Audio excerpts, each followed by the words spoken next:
O tempo é o maior inimigo.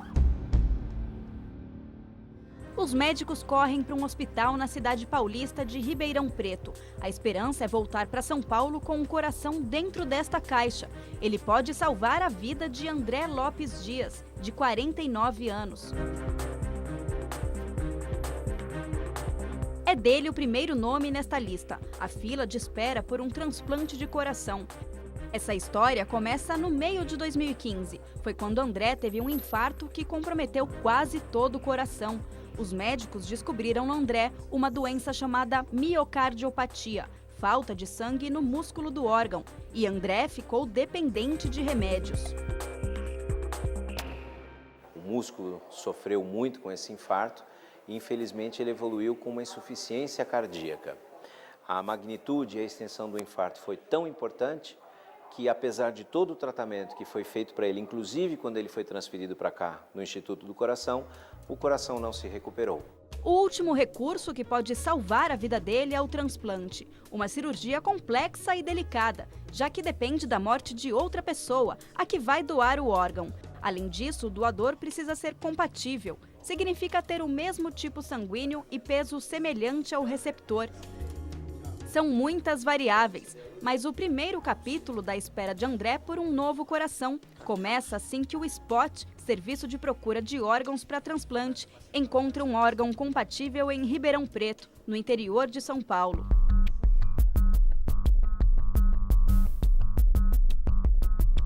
Esse doador, ele tem tudo para dar certo, mas a maior parte do processo, quase 50%, do risco está justamente na obtenção do enxerto, na obtenção desse coração doado.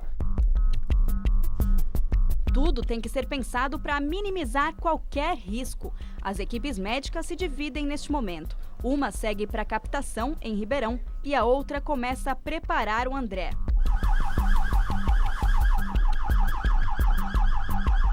Aqui é a unidade de terapia intensiva, onde o paciente André aguarda o momento da cirurgia de transplante. Ele soube que havia um doador compatível há algumas horas e daqui a pouquinho ele vai para o centro cirúrgico. Então eu vou entrar para conversar um pouquinho com ele.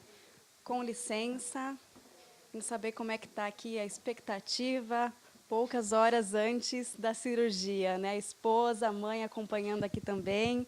Tudo bom, André? Está preparado já para a cirurgia? Estou preparado. Como é que foi o dia hoje, depois que você soube que havia um órgão compatível para você poder fazer esse transplante? Graças a Deus, fiquei muito feliz. Estava esperando bastante dias já. Mais precisamente 45 dias. Tempo curto se comparado a casos que podem levar em torno de um ano, por exemplo.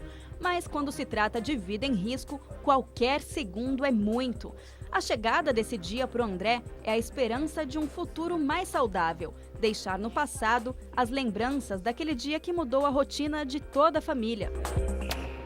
Eu pensei que era queda de pressão, pedi pro rapaz lá que se ele me arrumasse um sal para me colocar na língua. Mas ele falou assim, nossa rapaz, como você está branco, vou chamar a ambulância para você. Eu falei assim, pode chamar que eu não estou passando bem. Desde então, André precisou ser internado e não saiu mais da UTI do hospital. É mantido com medicações que ajudam o coração a contrair, funcionar adequadamente. Sem isso, ele não teria resistido. O que mantém a força nesse momento é a esperança. Vai dar certo, né?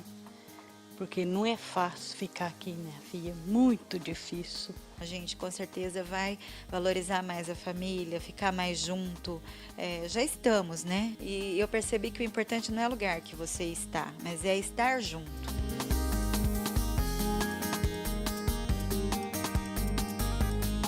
Durante todo o tempo, os médicos daqui dão assistência ao André e à família. Enquanto isso, a outra equipe deixa o hospital para viajar por mais de 300 quilômetros para captar o coração. É fundamental a logística no caso de transplante de coração.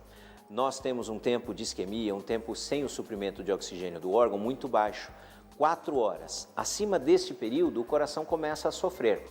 Nessas 4 horas, as duas equipes precisam trabalhar em sincronia. Na corrida contra o tempo, ainda é preciso levar em conta problemas de deslocamento, clima, trânsito.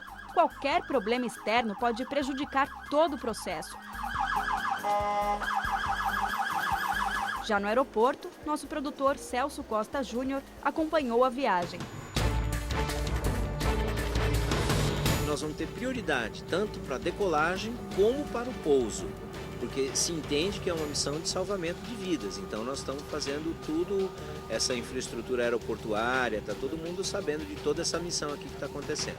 São aproximadamente 30 minutos de voo. Uma terceira equipe no Hospital de Ribeirão Preto já aguarda para a cirurgia de retirada. Enfermeiros checam os exames e fazem uma avaliação final para comprovar a morte encefálica. Nenhum de nós faz captação sem ter certeza de que a pessoa está em morte encefálica. Isso é um ponto fundamental do sistema. E antes de iniciar qualquer procedimento, os enfermeiros orientam a família do doador. A gente trabalha no sentido de oferecer essa oportunidade. A decisão é do familiar, sempre é do familiar, e a gente respeita isso.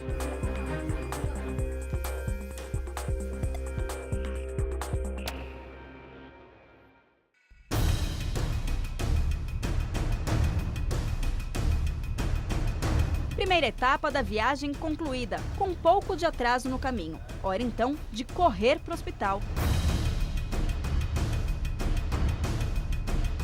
Já tem uma parte da equipe que já foi lá para o hospital, no sentido de agilizar, preparar o centro cirúrgico e tudo com os nossos materiais.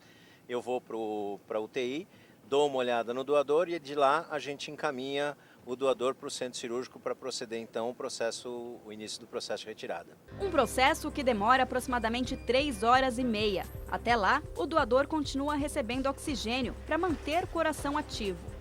Enquanto isso, em São Paulo, a expectativa para a cirurgia de transplante só aumenta. Cristiane já consegue imaginar o marido de coração novo, pronto para seguir em frente. Vai ter uma vida normal. E é isso que a gente quer. André bem e de volta, né, para nossa família. André também ficava cada vez mais ansioso a cada minuto que aguardava ali, dentro da UTI. Tomara a Deus que aquele coração esteja com saúde para receber aqui no peito. Do outro lado, os médicos já iniciavam a cirurgia de retirada. Mas ao abrir o peito do doador, o doutor Honorato olha para o coração e já identifica um comprometimento. E então, a equipe chegou a uma conclusão. Infelizmente, este doador tinha lesão coronária. Ele tinha uma lesão em 2 ramos arteriais, em 2 artérias coronárias, numa descendente anterior e num ramo diagonal. Foi um motivo de grande discussão, a gente discutiu bastante dentro do campo cirúrgico, discuti com o Dr. Fábio Gaiotto, lá no INCOR, e a gente chegou ao veredito de não usar o doador. O órgão descartado da doação segue então para análise e a equipe finaliza a cirurgia. A gente está aqui dentro da sala de operação do Centro Cirúrgico do Instituto do Coração em São Paulo. Já estava praticamente tudo pronto para receber o André e assim ser feito o transplante do coração. Mas veio a notícia da equipe de Ribeirão Preto de que a avaliação final, a avaliação visual do coração não estava favorável. Doutor, como é que foi essa chegada dessa notícia e o porquê que não deu certo dessa vez? Essa notícia é uma notícia triste para nós. Estava todo o hospital, o André e a família esperando que o transplante acontecesse. Mas a avaliação do coração é complicada.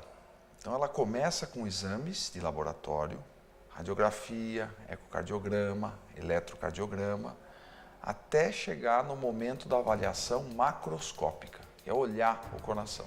Esse coração poderia trazer riscos para o paciente? Poderia trazer riscos ao paciente.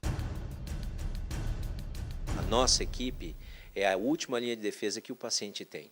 Então a gente entende tudo isso, a gente sabe que é um paciente em prioridade, a gente sabe que é um paciente que está numa situação de um coração praticamente falido. Mas eu não posso chegar e oferecer um coração pior ou um coração razoável para esse paciente. Não é isso que ele espera da nossa equipe. A missão da equipe médica agora é difícil: avisar o paciente que o transplante não será mais realizado. Não foi dessa vez ainda. Vamos esperar um pouco.